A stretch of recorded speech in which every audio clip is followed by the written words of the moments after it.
Meeting order, please stand for the pledge, remain standing for prayer by Pastor Lost. Great. Allegiance to the flag of the United States of America and to the republic for which it stands, one nation, under God, indivisible, with liberty and justice for all. Please join me in a word of prayer. Heavenly Father, we indeed thank you and praise you for your love and your mercy towards each of us.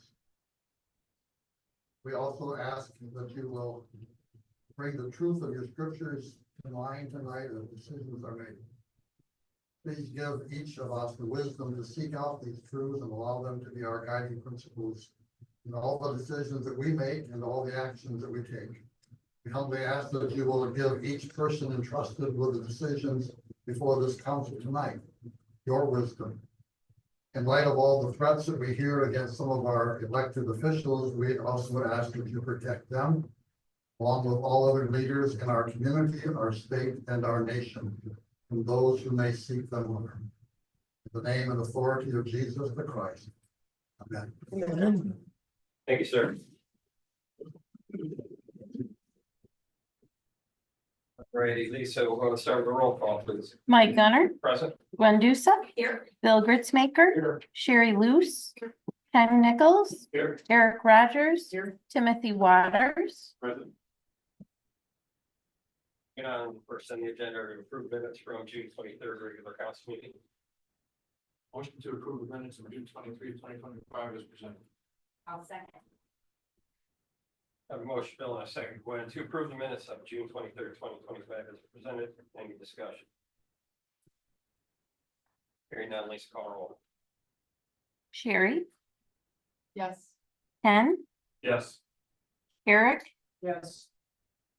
Tim, Yes. Gwen, Yes. Bill, Yes. Yes, Mike, that motion carries.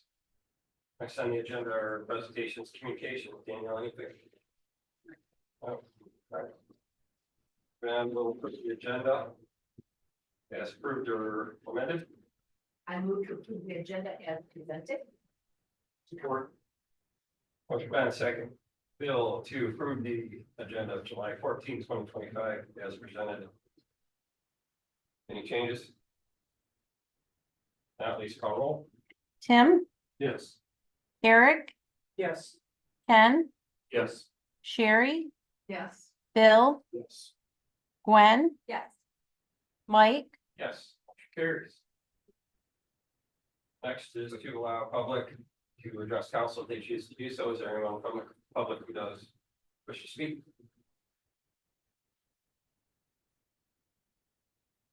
All right, we'll go on to unfinished business. Anybody have anything they want to address? Nope. All right. Moving on to new business. Up first is payroll for June. Move to approve the payroll register for June 2025 in the amount of $153,764.71. Support. Motion Ken, second Eric, to approve the payroll register for June 2025, the amount $153,764.71. Any discussion on payroll? Hearing none, Lisa, call roll. Gwen, Yes. Sherry, Yes. Tim, Yes. Eric, Yes. Bill, Yes. Ken, Yes. Mike, Yes, motion carries.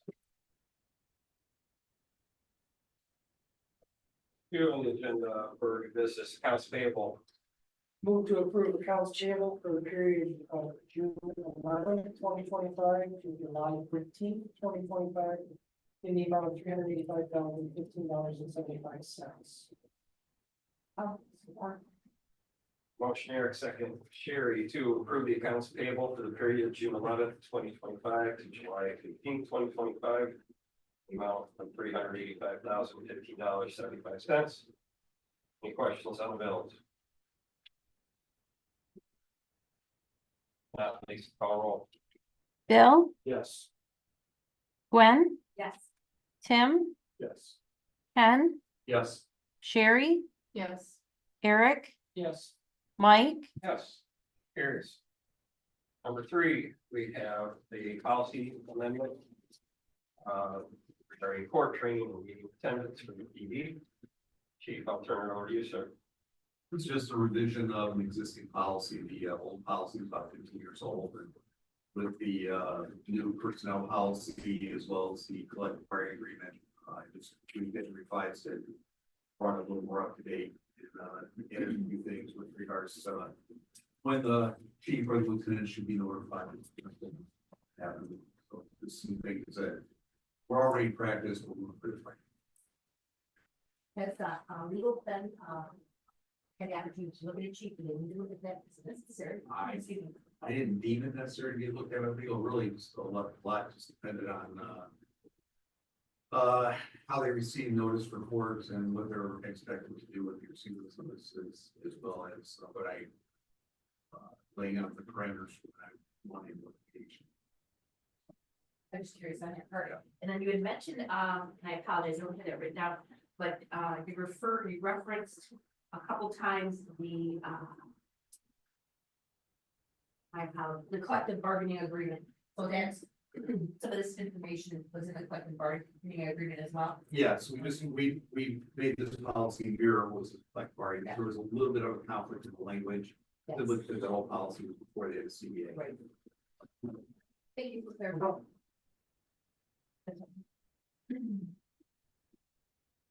I'll entertain a motion that council wishes. Commissioner. I move to approve the court training and meeting implementation policy with the revision date of June 2025 to be adopted with policy of the police department. Support.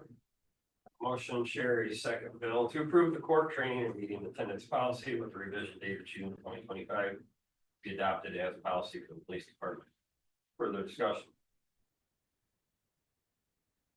Not Lisa, call roll. Ken, Yes. Tim, Yes. Eric, Yes. Gwen, Yes. Bill, Yes.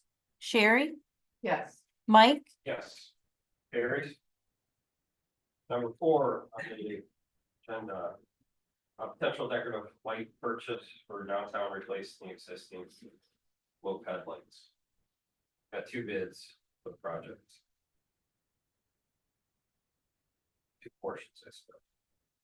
Would it be okay to have Daniel address this? Absolutely. I just, Good project. Danielle, if you would mind, reminding us how, I think some of our new members may not have known some of the background about the original report and our objective for this.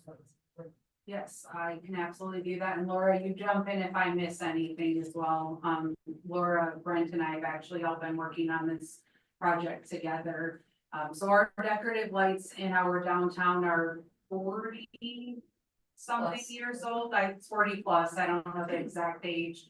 And the lights themselves have actually held up fairly well. Where we're seeing some issues with the light posts are down at the base where snow gets into them and moisture and causes them to deteriorate at the bottom, and we've had a couple of them even fall. Past President Heisen was kind enough to move one out of the street for us. Last summer, my dates are all messed up. I think it was last summer. But we're replacing these. This is partially going to be funded with DDA money and then partially funded with village funds as well. So there's 2 parts to this. The first part that you guys are looking at is to actually purchase the lights themselves. The second part will be the installation of those. So the current light fixtures out there are Sternberg, which is the $100,000 quote from Gross Electric. That is what staff is recommending. Those lights have held up very well. And the second part with the installation, we are installing a 3-inch base on all of the lights to keep the moisture and snow in the future from getting under them. So we anticipate that they'll last even longer than our current ones have with that addition. So it just seems to make the most sense for us for longevity and the price of them to move with that or to move forward with those lights. Lumicon did provide a quote. They're a newer decorative light provider to the, I guess, Decorative light Yeah, to business. the business. Laura talked to them at, it was National, Main Street a little bit, and I'm sure that they provide a wonderful product and service, but with them being newer and us not having that historical kind of information, if they're going to hold up, and, their initial quote was $110,000, and some odd dollars, I think, so. That's kind of where we're at, but this would be, I think I put it in the staff report, but 50,000 from the DDA. And then, the other 50,000 plus the installation would come from the village, which we budgeted 150. So the two combined parts of this project are under budget. And I'm kind of jumping ahead because they're hand in hand, but we did get several quotes for the installation. And we are recommending the lowest responsive bidder, which was Saunders Electric. We did reach out to the electrical contractors to just get some contingency costs, because this conduit's been in place for 40+ years in case we run into issues where that needs to be replaced. So I am recommending that we approve it with that contingency, and we would only use it if needed. But that way we're not delaying the project or trying to come back to you guys in the middle of it. And I will, of course, keep you guys updated throughout the project as we move forward on that. What is the anticipated time for the project? So we will get the lights ordered tomorrow if this is approved, and I will check at that time what the turnaround for the lights. When we initially got the quote, it was 4 to 6 weeks, right? I want to make sure I'm not misquoting, 4 to 6 weeks, and then the contractor is, as soon as we get those in, we'll stay in communication with them and they'll come in and start doing the work and get that done. Our goal is this, to have it completed by this fall. And obviously our decorative lighting for the holidays, et cetera, will all go ahead and work with the new fixture. Yes, the new fixtures do have outlets at the top of the pole rather than the bottom, but they have the same, they'll take the same wraps that we have currently, they'll have the same banner posts. We have a couple of them that have the sign arms, those will still be on there, and then they'll hold the flags as well. And all of that's included, the brackets are part of the light purchase itself. Thanks for Here we go with the old pictures. So I think that we're gonna go through them, and if there's any that can be saved, we will, in case we have any like on 223 or anywhere else. Otherwise, we will scrap them. You say scrap them, they can have to scrap yard for money. Yeah, we can, whatever we can get money for, we will. Yeah, If not, I know a gentleman that likes to do that scrapping. yeah. Yeah, Steve Newsom. Scrap. I just throw that, I'm teasing people in the audience, I'm teasing.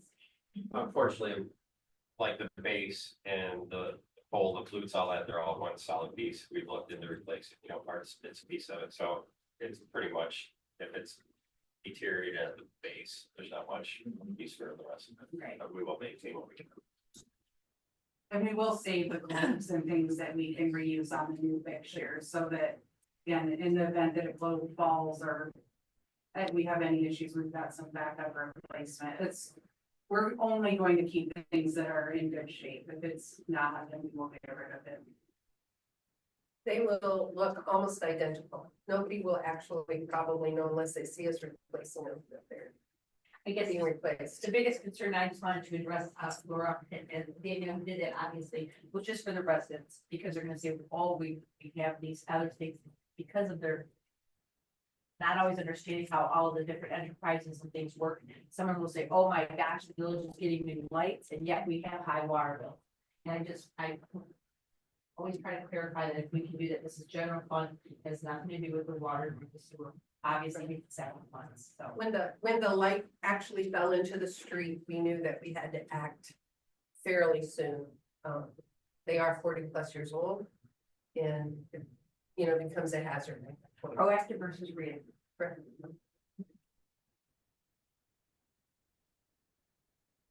Well, all that being said, I would move to approve, I came up with the latest. Thank you. I would move to approve the purchase of decorative streetlights from Rose Electric in the amount of $100,000.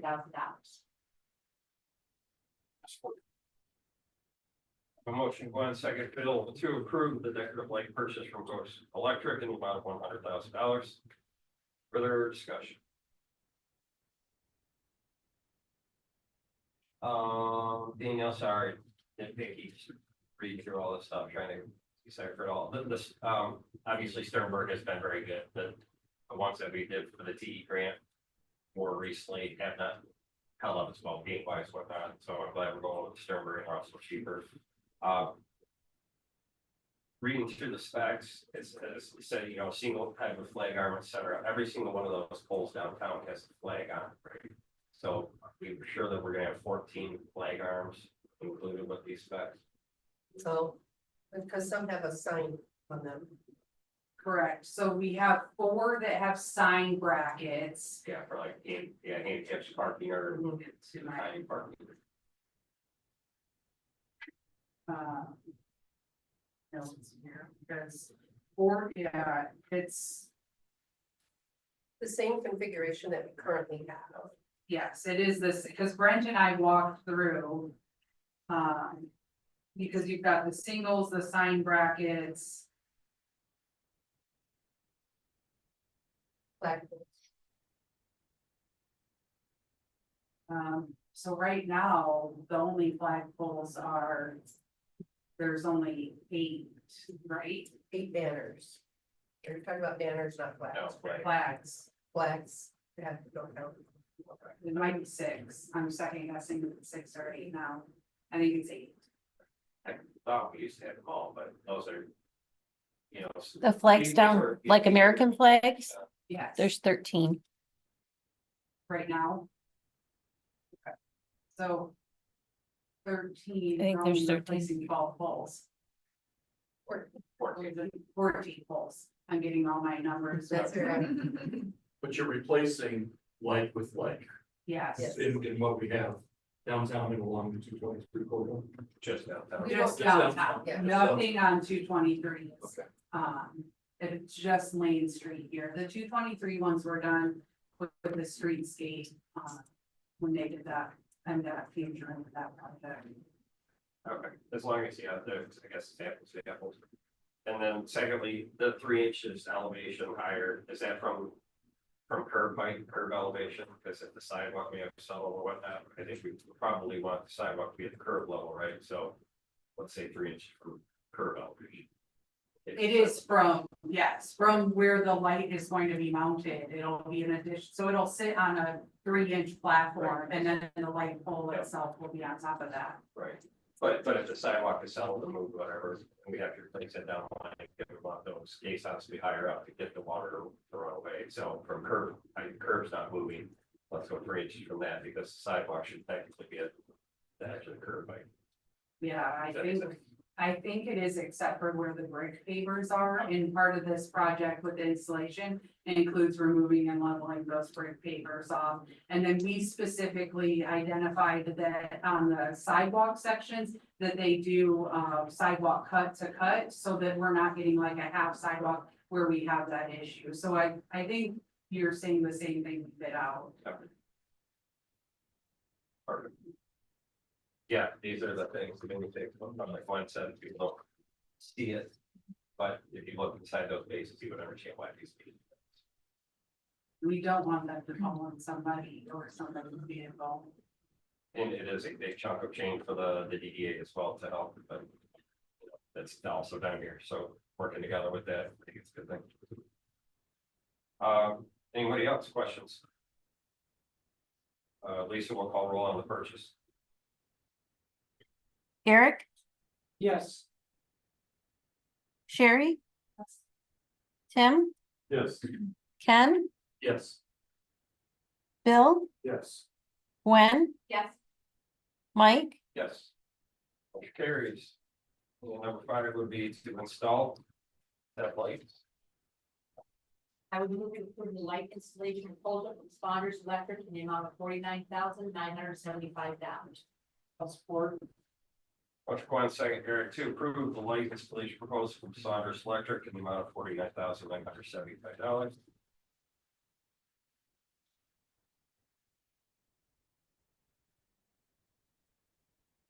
That include the 6,000 annual, or Yes, that does include the 6,000 for the conduit. does it need to be specified or?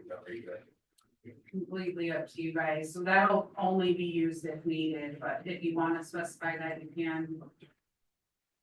Oh, You guys okay with that? That way they can go forward, maybe for the contingency. Sorry. or you did that. If you're okay with that. I don't, absolutely. Okay. 6 grand. Eric, you good with that? Yes, I'm okay with that. Okay. Yeah, so it's right then. What are my numbers down? The numbers, so it's up to, it would be up last. So it's 4,000, or I'm sorry, $43,975 plus up to the 6,000 for the conduit, totaling 49,970. So do you want me to restate that? Okay. If I'll amend it if you're both. good with that. Yes, Yeah, I understand that, gotcha. To include. To include that, yes. All right, just want to be clear. Appreciate it. Okay, good. So we have that motion. Gwen, second Eric. Any questions? All right, that please call roll. Ken, Yes. Bill, Yes. Tim, Yes.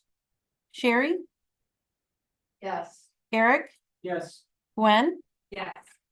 Mike, Yes, motion carries. Number 6, on action items, the Michigan Municipal League Workers' Compensation Fund Trustee Election. So we do it every year. We got 4 candidates, 4 spots. Generally have Danielle do the ballot. Okay, with the proper reporting.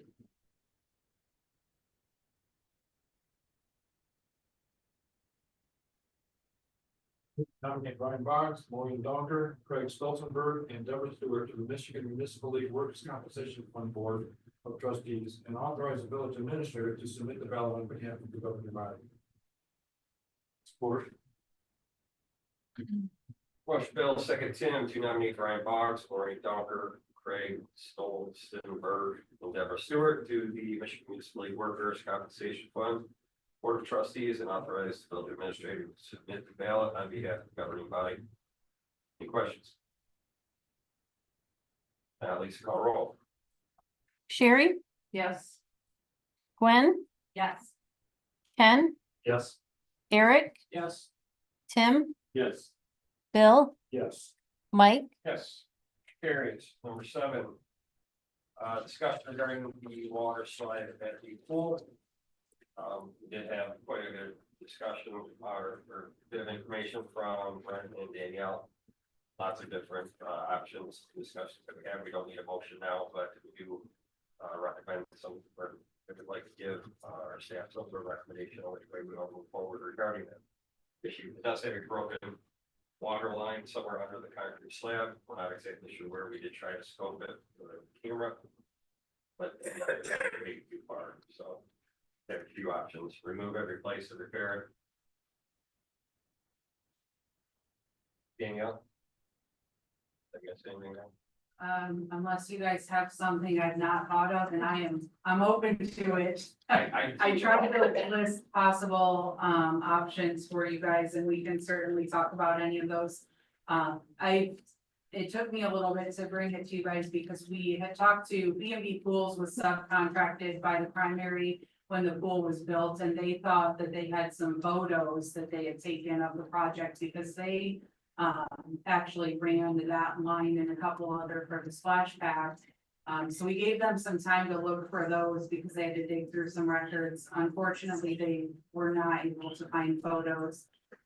So they did go, they thought maybe they had some drawings or something for when they constructed it that would get us closer. And they were unable to find those either. We've gone through all of our records here at the office. Brent went through all of his. So we really don't know 100% where that line runs, which is what I was hoping to be able to tell you guys a little more definitively. exactly where it runs. Obviously, we know it comes somewhere from the building over to the slide.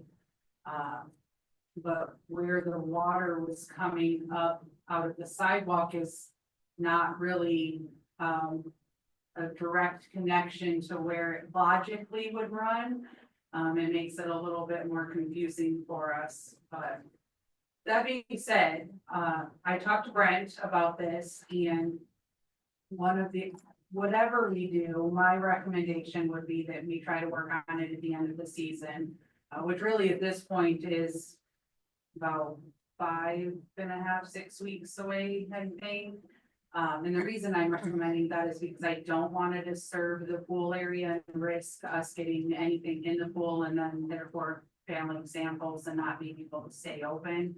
We have very strict requirements for our pool. We can have 0 counts, which if you go to a lake or anywhere else, they can have some counts. So it's just already very challenging to keep our pool balanced and clean. And we work really hard at that, and I don't want to have to close for it. So that would be my number 1 recommendation. It's regardless, it happens at the end of the year. Brent said that DPW could go out there and start removing sections of sidewalk, and we would just start small and hopefully, ideally, find it pretty quickly. But we would just expand out from there until we find it, get it replaced and get the slide back up and running. We'll obviously have to replace that concrete as well. We could remove the slide completely, which is an option. DPW could also remove it, and we not reconnect it. Ken did actually, was kind enough to send me some contact information today. A company that does this. I have not reached out to them at all. I wanted to see how tonight's discussion went before I proceeded. I didn't want to waste their time or mine, depending on what you guys decide tonight or what direction. They will actually locate locate the line or help us, and they, I believe, could repair it too. They're a leak detection company, and they can do it through. So that may be an option. I did not call them, so I don't know the cost of that, but it's a potential solution. So I'm really, I guess we're here to talk about any and all options. I will tell you that slide is one of our more challenging aspects as far as injuries. We have been blessed not to have any major injuries out at the pool, knock on wood, because I don't want to jinx that at all. We did have a kid who fell backwards from the slide, did go to the emergency room. He is okay, but we had another one last summer that was starting to climb up the ladder and thankfully was not quite halfway, but fell and landed on his knees really hard. We did purchase some rubber mats to go underneath to help with that, but they're not set up because the slide's been down. But we do still have those in the event that it's running again. But I will answer any questions that you guys have, if I have the information, or if I'm hoping that tonight we can at least get some direction, maybe with weight or leaning, so that I know better how to start figuring out how we're gonna get this done and take care of it, and bring some costs and things back to you. Since I've been looking at this, I've been thinking, I can only imagine some young person jumping out of the pool, soaking wet, running across the deck, scampering up those ladders and slipping and falling. So my question is, is there another, instead of a slide, another device we could put there for them to play on, or? In that exact spot, I'm inclined to say no. We have had a ton of people interested in basketball hoops. I think those would be better fitted down at the same side as the slide, but down where it's more shallow. And then it's just hard with the diving boards there too, so we're a little bit limited there. We don't want too much coming at each other. And For some reason, it popped in my head more recently. Was that a donation like Rotary or something, did they raise funds for that? I think we should verify. I can't remember, but for some reason, I feel like somebody made a big donation actually. Purchase. So to my knowledge, we did receive, there was a brick program for the pool that was done. Where we took in some donations and I can't tell you off the top of my head, it wasn't, I don't know the exact amount off the top of my head, but.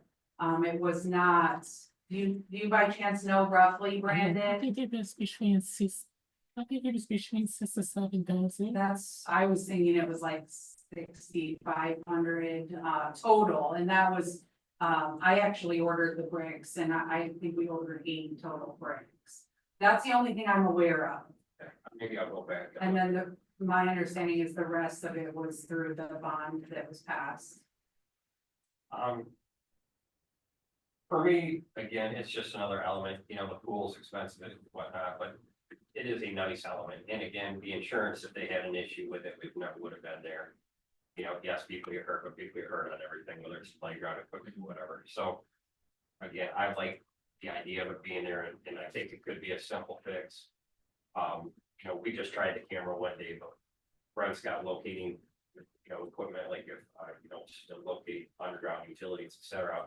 We could open it up in the pump house, we could jam a line through there and see how far we can locate it. At least we know, like, you know, we have an idea of where it's at. We could run a wire through that actual pipe.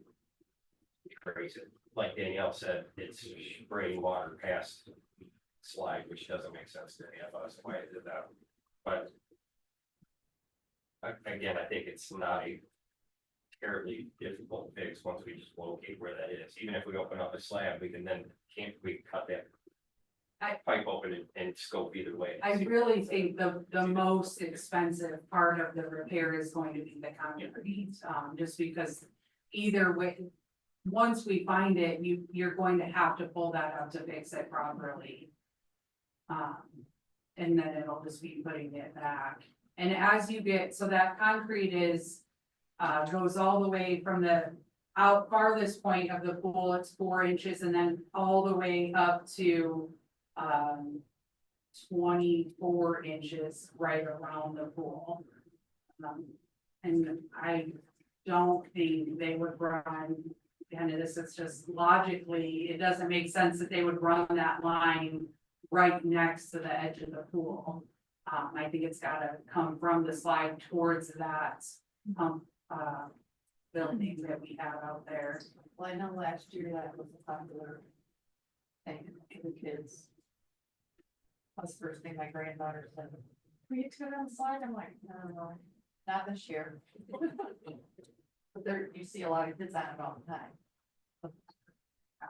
It does get busy. We do typically close the slide for some of our programs, like where we bring the second graders in, just because it's such a large amount of young kids all at once, and it gets, they are fabulous. They're always very respectful and we're very well behaved, but they are high energy. So we typically shut the slide and sometimes even the diving board, just because they get so excited that they forget not to jump on their friends or not to slide down while their friend is still at the bottom.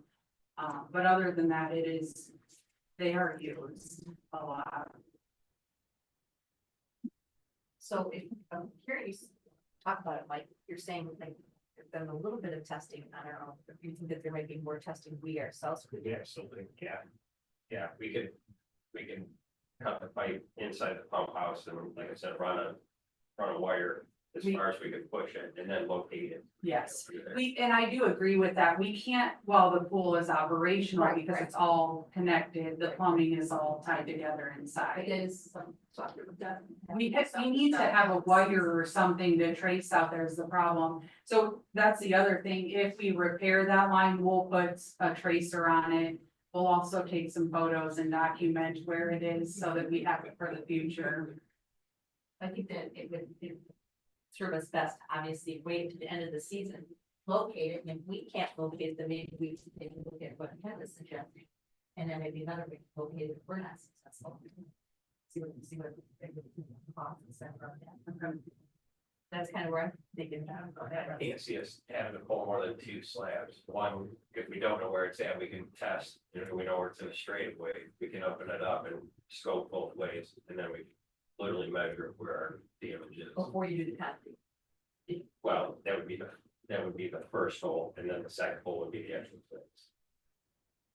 Both holes are in the concrete? Yeah. Yeah, okay, concrete.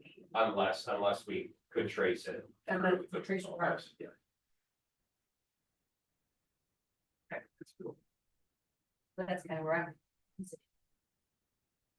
But asphalt in the aquatics area would be nice. I think people would think that it's 4 feet right there. It would make sense to think about that in the future.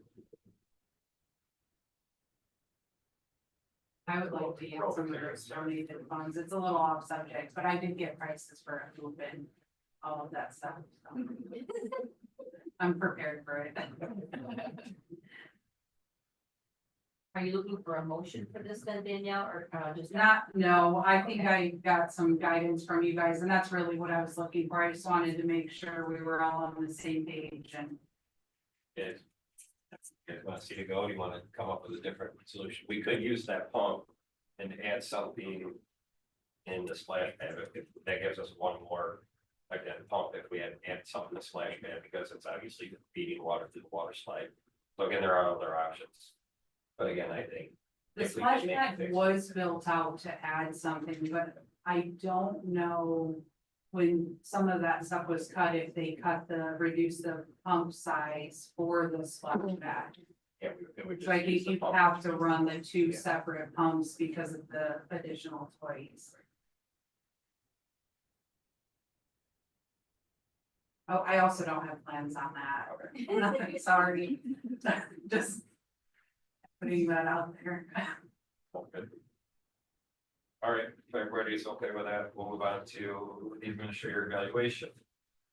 Before we move on, Danielle, we'll give you the offer. Do you want to do this in open or closed session? I am good with open session. Good. That's,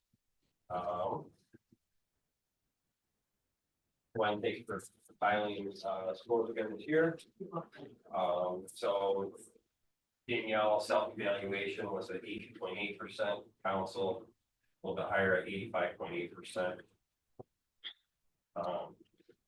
Obviously, some good comments, good numbers. Danielle, any questions or anything that you want to address council regarding either the ratings or the comments or suggestions? I know you did kind of want to take the next step here and say, what can we, in council as well, how can we move forward? How can we give you some direction, what we want to see you accomplish over the next year or focus on? So we probably will at either this juncture or maybe the next meeting, sit down and give you some sort of direction on what we want to see. I have that scheduled to talk about goals specifically at the August committee of the whole. Because obviously next month we will be doing budget. So I don't have any questions for you guys. I did go through and I reviewed everything. I read all of the comments. And I've said this before, I appreciate the comments. Obviously the scores I know are helpful, but the comments are kind of what give me some insight as to why you maybe scored me where you did or how I landed and things I can improve on. So I appreciate you providing those. I know it takes a little bit more time. Just to make sure we're all on the same page. I guess it's not really a question, but I just want to make sure this is how you guys are envisioning because we're doing it a little bit different. So I have, you guys can obviously adopt this or approve it tonight.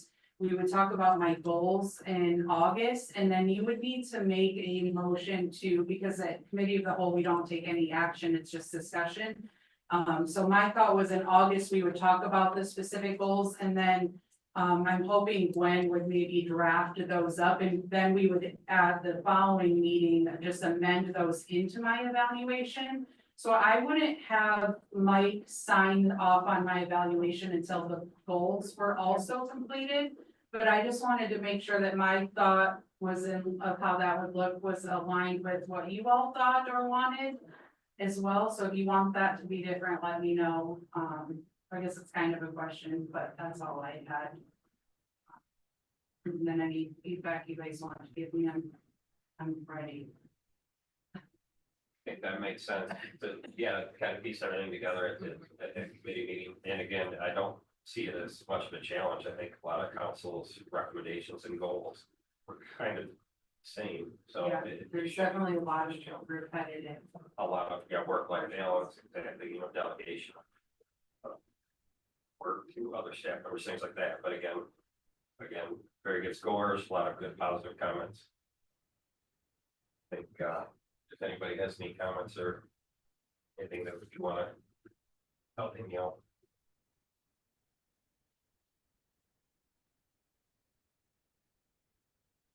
Well, I'm just gonna double check here. So I am on board with exactly what you're saying. Danielle. So we'll go ahead and obviously we've seen this, but we will formalize it at that second meeting in August after we've gone ahead and that's the right time. I'm very on board with that. 100%.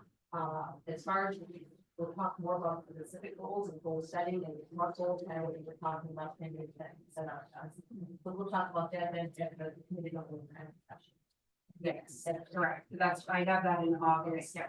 I have that, I do have an ordinance on that agenda as well, and if we need to move things around. we can. I like that whole thing because that was something that you quite requested, I should say, about getting clearer goals, measurable goals, because sometimes that ambiguity, we're not always on that same page. So I think that that's a really good idea. And you guys, I love gathering this kind of stuff. To me, this is fun. I know that's weird, but that's just how I like this. I am going to just, if you take a look down here at the goals section, I'm going to read this out, read mine out loud so that the audience can hear this. After reviewing my evaluation, it's clear that Danielle is doing really well in nearly every year. And Danielle, you really are. And I'd like to say, keep doing exactly that what you were doing, because it is fantabulous. I've been on council long enough to see a couple different administrators, and you are taking us, I truly believe this, with the navigation of our village in so many different ways. And I really truly appreciate that. And I think we've got a better light to follow up with many of our residents now, and a much better feeling of transparency. And that we are going in a very good direction. So I just wanted to say that it's, you know, the one area that I did notice that was a little bit challenging was the employee relationship management. That is an incredibly difficult aspect of leadership. And that is very challenging when you have a couple different groups.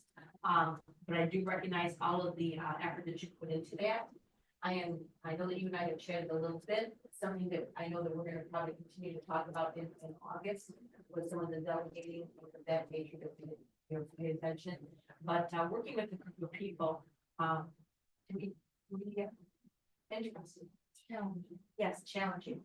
I do want to make a comment, and this is just kind of out there. I've heard issues regarding the morale before, about the morale of our employees. And I did go talk with our employees, and I talked to several different employees. And one of the issues tended to be the issue of the salary wage scale. And I just want to make this comment as clearly as I possibly can. The employees had the opportunity to go on a seniority-based wage scale. That was what was recommended. And they chose not to go with that. So do not blame this council nor Danielle for your choices.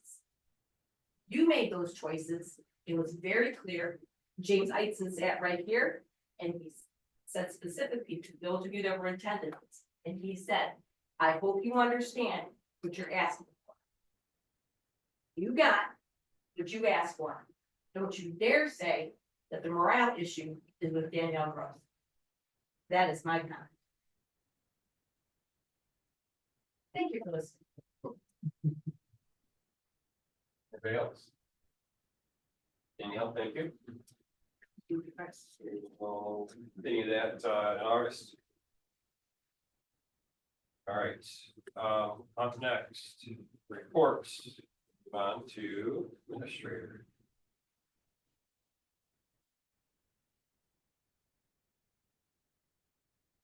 Questions for Danielle? I do. Danielle, those, you alluded to in our, weekly summary regarding those, the ordinances. When are those gonna be visited? Do we have a, is there a game plan for those? And we wanted to have some comments about them, if you read them, which I have not as of yet, so I was curious what my time frame is. So I did get some comments back from a few council members. I appreciate you guys reviewing those. All of those have been reviewed by staff and legal. The noise ordinance specifically has some things that, I need some direction from you guys. I drafted it to match as much as possible with some clarification and amendments our current ordinance. So I want feedback on that. That'll be coming to you guys at the August committee of the whole as well, assuming we have time for both goals and that. And then following that discussion, and direction from you guys, I'll make the amendments to get the public hearing scheduled. But August 11th, we will be looking at chapter 15, which is a repeal, its term of office for the library board, since they're not under us. And also, I'm trying to look at my little notes here, I apologize. Chapter 81, non-authorized persons on community school property, which is also a repeal of that ordinance. Chief and I met with our attorney, David Lacoste, and it's kind of redundant. We don't need it, so we're just, it doesn't make sense to keep it. And then August 25th, there's a long list, but the main part of it is chapter 172. So currently chapter 170, 172, and then 190 through 205 is all building related. The state of Michigan in April adopted new building code. We are supposed to follow suit with that and adopt it. So 172 is being rewritten to encompass all building in one chapter instead of spreading it out over numerous chapters. So all of those are repeals and they're being moved into 172, and then 172 is where the major amendments are. A majority of that is, it's pretty straightforward. So in order to issue building permits and do our own inspections, the state statute says you have to follow these certain guidelines. The new ordinance is really just adopting those and simplifying it. So instead of stating the year, we just cite state statute to match that. And it makes it easier for our building officials, for Maddie when she's issuing permits. So if you're going to, when you're reviewing that, focus on 172 because all the other stuff just says it's being moved to 172. We got August 11th and August 25th. Yes, and then we also have 3 ordinances coming that are scheduled to come before you guys September 8th. Chapter 22, which is the special events ordinance. It was previously the amusement park one, and then chapter 57, skateboards, coasters, roller skates, and that's to address the penalty specifically so that it aligns with our chapter 1, and then chapter 80, disorderly conduct.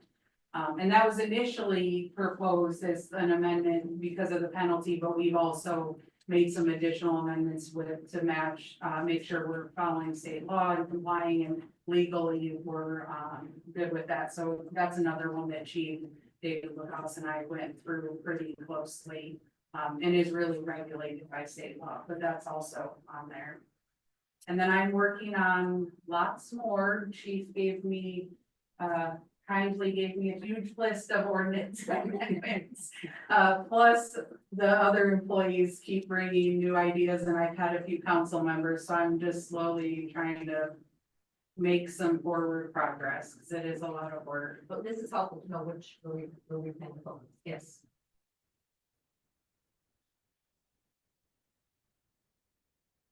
Anything else? Unless you have questions for me.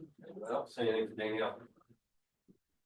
No? All right, move on to police chief. Anything, sir? Last week, you and I met with the county 911 board regarding the communication problems we're having in schools. The 911 board was very receptive. They have stated that, it is a problem they're having in more than just our district. Obviously, the sticking point is how to pay for the solution and what the best solution is. But the conversation will continue. Again, we had a very good conversation to get the ball rolling.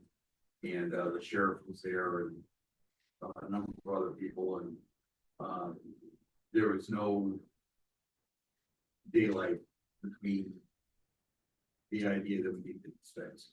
So I'm feeling pretty good that it may take a while, but we'll get there. I do have a question for you, Chief, if you would. There's that highlighting on the chart, and I don't quite understand. I think I do, but could you clarify Sure. that for me? This is the non-criminal complaints. You do the little asterisk explaining it. You clarify. Yep, because Ken actually reached out to me this morning about it. Okay. And it actually extends to the miscellaneous complaints too, where you see a larger number this year, a couple of lines above that. I see. Yes. What had happened previously to the, this quarter? We were using the Clemens records management system for our police reporting, and that's where this report comes from every quarter they generate for you. Dispatch was using a system called Enterprise for the dispatching. And the dispatching system wasn't talking to Clemens, so we weren't getting all the data on traffic stops, on the things that we do that, but we don't write a police report. The calls for service weren't necessarily getting populated into the Clemens side. They finally got a patch developed so that data is coming in from Enterprise now into Clemens. So what you're seeing is actually more accurate reporting of our activities. I see. Okay. Before that, the only way I could have gotten those accurate statistics would have been to go into Enterprise manually to account. And I was doing that for year-end reporting, but on a quarterly basis, I was doing a snapshot of what we had. So the definition of non-criminal complaints would be, Non-criminal complaints, mainly what they're incorporating their traffic stops. okay, So what you're seeing there, the vast majority of that are traffic stops. the 316 number. Yeah, because Enterprise, like we call out a traffic stop, they would do it up in Enterprise, okay, one stop. But Enterprise didn't report that over to Clemens. And, since there's not a police report attached to traffic stop, there was nothing getting populated. So now we can see how many credits. Yes, I do. yeah, so we're just, it's getting more comprehensive Sure. and bringing all that data. Sounds good. Yep. Thank you.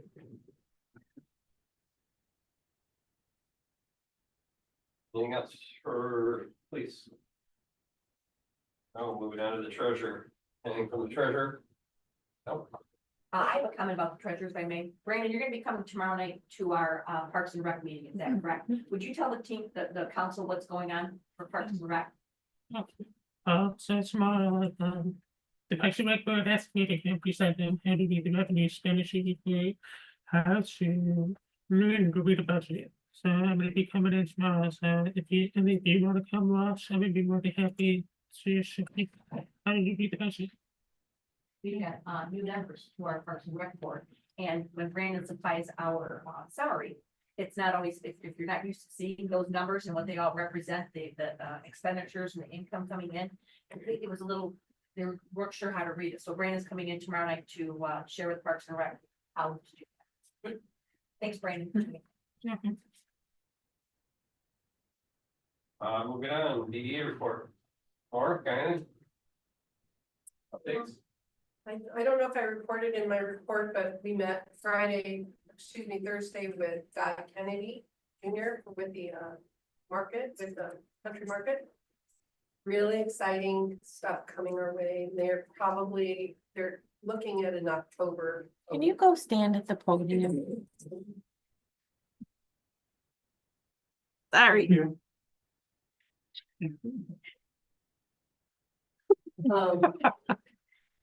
I met with Guy Kennedy with Country Market and Danielle and I did. And he has a lot of great innovative ideas that he's going to bring to our town, and they're hoping to open in October.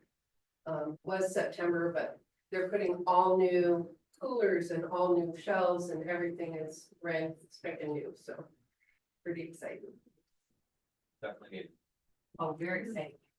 And I also am meeting next month with a farm market board committee and got a lot of traction and a lot of excitement about doing a farmer's market at the Farm Museum next year.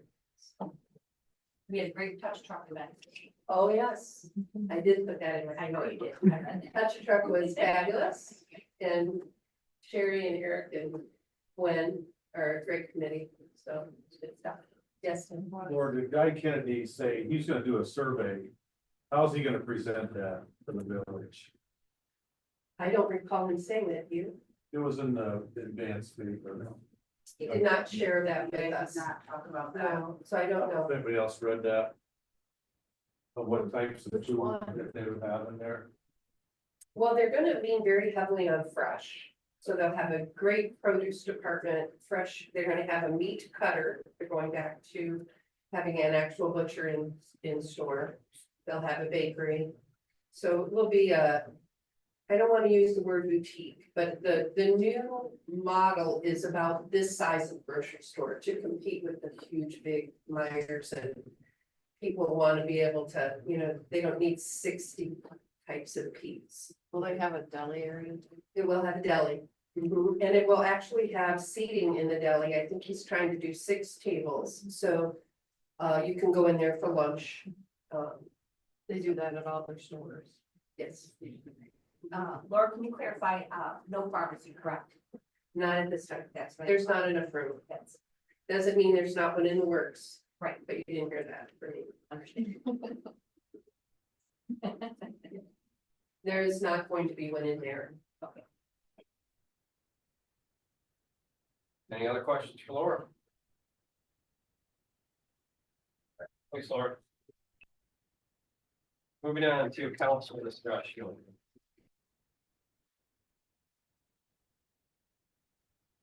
Have any?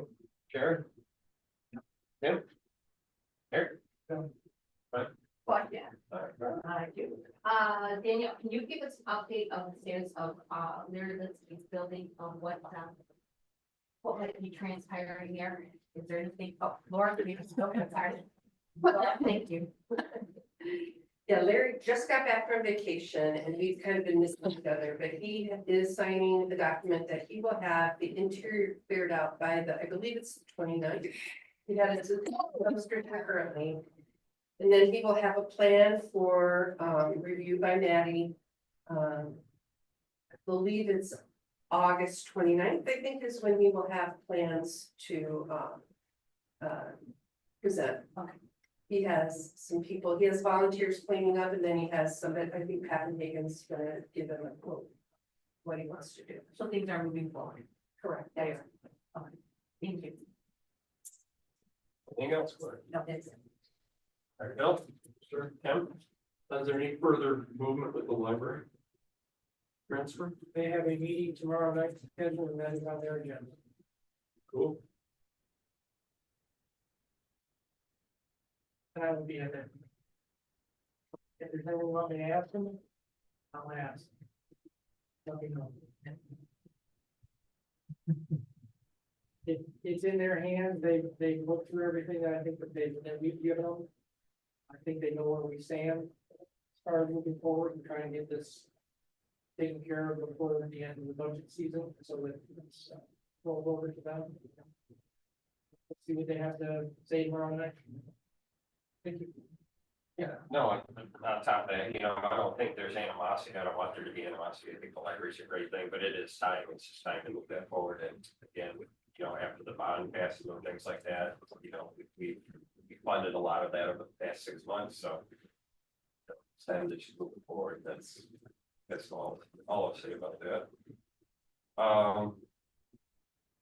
Any festival feedback? And what discuss? I had a couple questions for Chief Mike. Chief, a couple questions. Did you have any surprises during the festival? And do you feel like that you were well informed of everything that was bringing up? Well, as we talked about before, there was a lot less communication this year than years past. I didn't get invited to the festival committee meetings this year, which is the first. Usually starting in March, festival committee's reaching out, iron out any issues and make sure we get straight forward, and they didn't have it this year. We have any explanation as to why? I Is that what- I do not either. I do agree with Chief that it was certainly less this year. And the information we did have, it felt like we had to seek that out or, try to obtain that rather than it being kind of two-way communication.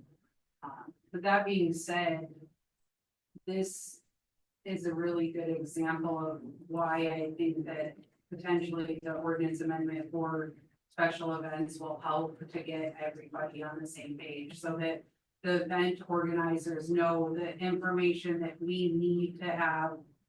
And the information that they can, or what they can expect from us, and hopefully we'll bridge that gap so that we don't continue to have communication gaps with events. Is the word on the street that the event was successful? I'm not hearing positives. And we're mostly negative. What is the negative comments? No rides. They had blow up things for the kids. Of course, we didn't have the beer tent, but I was kind of happy to hear that it was because they didn't get their liquor license. But it didn't fall back then. Sure, that would be incorrect. That would be incorrect. That's what people were saying. So, okay. That was Well, that's- last year, that was last year. Okay, well, that's what people were saying. So I just wanted maybe to they make just assume the same thing this year. I just don't want you to think that was accurate and be sure that was someone else. Yeah, no, That was no. not. Well, first time I've mentioned it, I just heard people talking about it.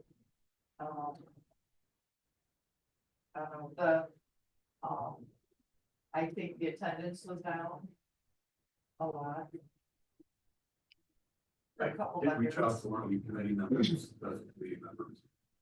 Just on the side, for that person that they really needed to improve communications that, it helps us just go out better if we're all on the same page. And when I told this person there was lack of communication, sure, it cost some hiccups. And ultimately, I think, what we saw, I think it cost them liquor license, sure. And obviously, no committee members here, I don't want to poop on it too much, because again, I'm a big supporter of the festival, I think it does great things. I think it's that, again, we do a lot of these things with DDA, it's sort of a small town kind of community building, et cetera. It does brings in business, brings in people into our community. Yeah, it just boils back down to, it's CYA for us as well, because, we're not here to just stomp on things, but again, there's a lot of funding, number one, and a lot of, protections and legalities and legwork that our village staff has to do to help work with that committee. And again, it's, just 3, 4, 5 people. It's not easy to put on a festival like that. We all know that, with volunteers. But again, I think we can learn from this year. There were a lot of things that were out of the festival committee's hands, the states being harder on ride, ride vendors, food vendors, et cetera. It's not the easiest to do these days. But again, kudos for them trying and working through it, and hopefully we can sit down with that committee, work closer, and make next year's more successful. So on top of that, again, I think they'll have. I've been for working. Well, I will not disagree, I apologize, I will not disagree with them, but I think doing their very best. However, I do think there were a lot of hiccups, and I think Yes, yeah, there were. They're done. I hate to see that happen. Yes. But I think depending on our ordinance. And that ordinance passes through, as Danielle was alluding to a little bit earlier, but that can clarify some things if it should happen. Because quite honestly, I'm anxious to see what the cost is this year. If we have another $27,000 a year this year of cost from our village, I'm gonna have a very difficult time supporting festival from a monetary perspective. I agree. Is there still some cleanup that is gonna be ongoing down there? Yes. Yeah. Speaking of, but what about that new turf? I know, Mike, you talked about that, being ribboned off or sectioned off, so it was, I did go over there today and there was some areas where the straw was lifted up. We will be responsible for that, so that'll be part of the cleanup with DPW. Which will be an additional cost, not just necessary cleanup, but it's an additional cost Correct, yes, for the festival from us. yes. So, Yeah, and I am will be doing a tracker similar to what I've done in the last few years. I will not have it ready immediately, because some of those costs have to come in and we don't know. I do actual time for DPW and that stuff, so as they get things cleaned up and taken care of, and as we start, seeing that final numbers, I'll get right back, so it'll probably be about a month out. It appeared that the committee had picked up all the fencing and all the temporary, barricades of things down there, and the vendors had picked up all their stuff, the guy in the middle was selling work. And the Boy Scouts had cleaned up in the park, like, taking care of trash cans. I was just wondering about the very same thing with the straw areas where we had the sewer or the water line replacement under the river. And then back to the park near the tractor pull area too, I know that was. Took a little bit of a beating, the rain we got. And Yeah, trafficking now. there's a path, through the park that runs, adjacent to the large shelter, and then there's a smaller one, and their spigot is out there. That never fully recovered from last year's event due to, it was rain last year too.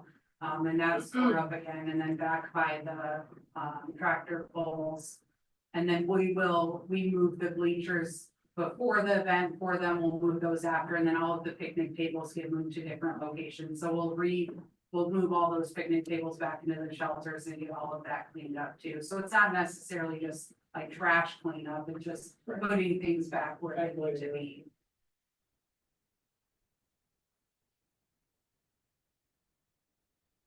All right, moving on, public comment. Two, anybody, Jackie?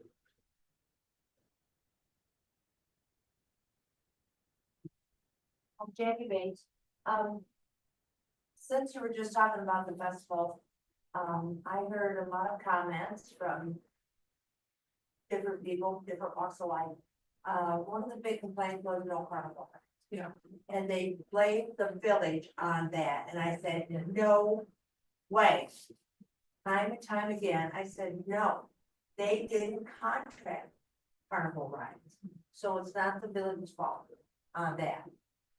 And about the district fault, no beer tent, no, or adult beverage tent. And I said, no, part of that was the village, but this much of it, not this much of it. And, and it's too bad. I heard the main comment I heard, unfortunately, from a lot of people was that they thought that was maybe the last river racing festival. So we shall see what happens next year. And the weather Saturday didn't help either.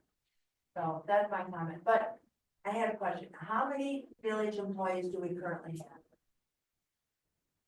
Including seasonal? Huh? Including seasonal, like the pool?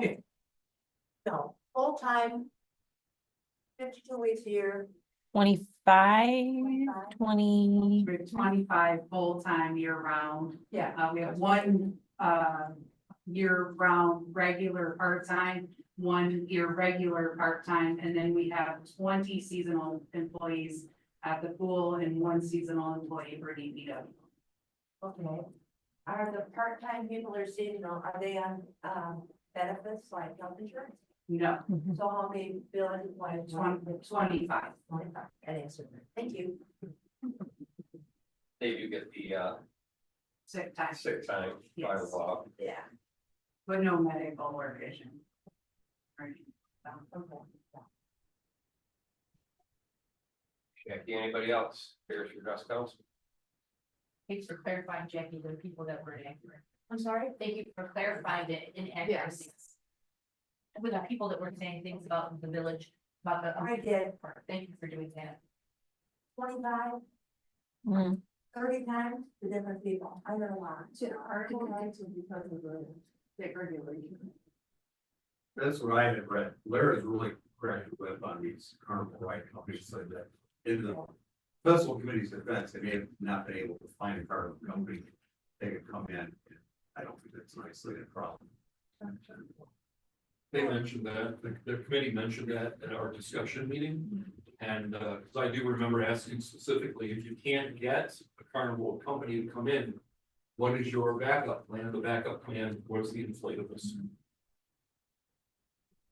As well as the education things, like the goobers, animals.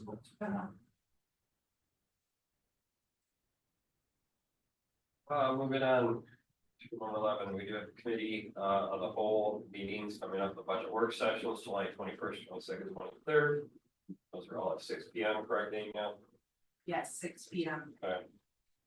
And I have the agenda for those, so just as a reminder, Wednesday's only if needed, so Monday will be general, it'll really be general fund, parks and rec, motor vehicle, local major street, as hopefully as much as we can get through. And then Tuesday will be water and sewer, and then anything we don't get through, and then Wednesday is anything we can't finish on Monday or Tuesday.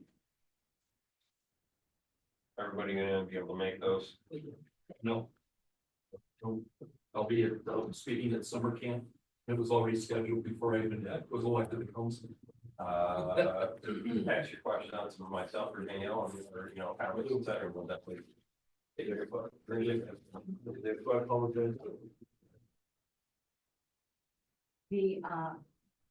committee, those are, you can't zoom in on those.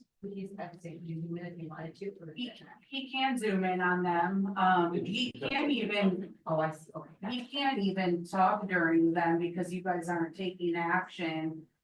If you guys allow him to, but I think you were going to try to, but wasn't sure if he'd be able to chat too much or not.